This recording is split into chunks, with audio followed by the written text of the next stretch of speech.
after I got the alternator done, I went and I got parts for Don's car, and Arnold called me. He's got a car show tomorrow.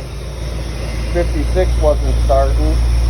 Ended up putting a coil on it, and that wasn't the problem. Ended up being the ignition control module. So I had one at the house. I swapped it out for it.